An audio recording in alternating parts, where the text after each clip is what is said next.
بزدلی میں نہ کام آتی ہے شمشیریں نہ تدبیریں، اگر ہو ذوق یقیں پیدا تو کٹ جاتی ہے زنجیریں، نگاہ مرد مومن سے بدل جاتی ہے تقدیریں۔ دوستو، وہ ایمان کی حرارت اور وہ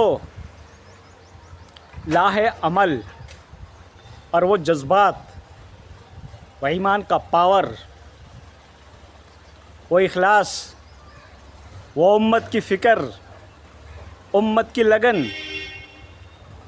دور درستہ ٹرانسپیرنسی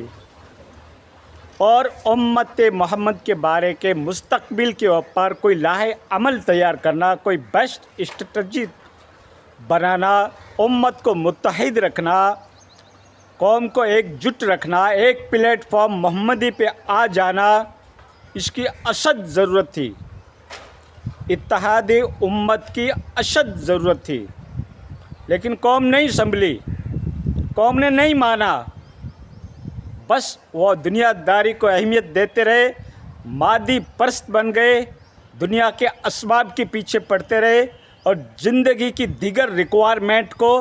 ایول کرنے کے لیے اور اپنی ڈگنیٹی بنانے کے لیے اور اپنا اثاثہ اکٹھا کرنے کے لیے یہ قوم ایفرٹ کرتی رہی، کوشش کرتی رہی، لیکن اس قوم نے اپنے مستقبل کے بارے میں کبھی بھی غور و خوض نہیں کیا۔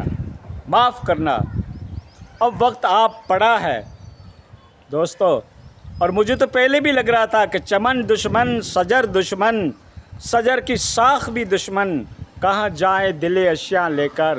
میرا تو سارا زمانہ بھی دشمن، ایسا لگ رہا تھا اور اب ہو رہا ہے۔ آپ آبزرو کر رہے ہیں، ابھی آپ کے سامنے جو حالات و واقعات سچویشن کریٹ ہو رہی ہے گلف کنٹری کی، کھاڑی دیش کی، اس کو آپ اچھی طریقے سے آبزرو کر رہے ہیں، اور آپ کے اینٹی اور اسلام دشمن طاقتیں آج کیا تماشا دکھا رہی ہے اور کس طریقے سے اینٹی اسلام قوتیں آج کس طریقے سے اس کا تمسخر اور مذاق بنا رہی ہے اور لطف اٹھا رہی ہے، اور تم ابھی بھی بکھرے ہوئے نظر آتے ہو شیعہ سنی کے اندر، یا پھر آپ نے غلامی کو پسندی کر لیا ہے، حوصلہ شکنی ہو گئی ہے، جذبات مجروح ہو گئے ہیں، ایمان ختم ہو گیا ہے۔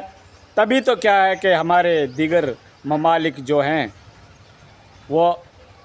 حالات کو آبزرو بھی کر رہے ہیں، حالات کی ستم ظریفی کی ہوائیں وہاں تک پہنچ بھی رہی ہے، لیکن وہ ابھی بھی خاموش نظر آ رہے ہیں۔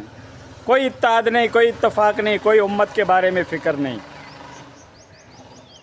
لگے گی آگ تو کئی گھر آئیں گے زد میں، اس بستی میں تنہا میرا گھر تھوڑی ہے۔ گھر گھانچیارا برسیں سیک اونڈرا نہ بیاسا۔ دوستو، ہنسی نہیں آتی ہے، دل میرا مجروح ہو چکا ہے، لیکن کیا کریں، امت جو اقدامات اٹھا رہی ہے اس کے بارے میں کس طریقے سے غور و خوض کیا جائے، کس طریقے سے اس کی ریمنڈی کی جائے، کس طریقے سے اس کے اندر انٹیگریشن کا پاور بھرا جائے، اور کیسے اللہ ان کو ہدایت دے۔ ہدایت میرے رب کے ہاتھ میں ہے۔ اللہ کے نبی نے اپنے سگے چاچا کے لیے دن میں 70 بار ان کے پاس گئے، سمجھایا، لیکن اللہ نے کہا کہ اے محمد، ہدایت آپ کے ہاتھ میں نہیں، ہدایت دینا میرا ذمہ ہے۔ تو دوستو، ہم تو کہہ ہی سکتے ہیں، ہم تو آپ کو راستہ بتا ہی سکتے ہیں، لیکن جب تک آپ کے اندر اتحاد نہیں ہوگا، اتفاق نہیں ہوگا، انٹیگریشن نہیں ہوگا، ایک پلیٹ فارم پہ نہیں آؤ گے، فرقہ پرستی کی لعنت کی بیل جو تمہارے دماغوں کے اوپر چڑھ چکی ہے اور تمہارے حوصلے، تمہارے دماغ، تمہاری سوچن شکتی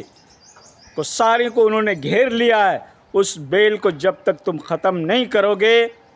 اس کو جڑ سے جب تک ڈسٹروائے نہیں کرو گے فرقہ پرستی کو، تب تک تم ایک ایک کنٹری اس طریقے سے مار کھاتے رہو گے۔ یہ بات یاد رکھنا، میرا ویڈیو ہمیشہ کے لیے یاد رکھنا۔ اگر متحد نہیں ہوئے تو ایک ایک کا نمبر آئے گا، پھر نہ کہنا کہ ہمیں خبر نہ ہوئی۔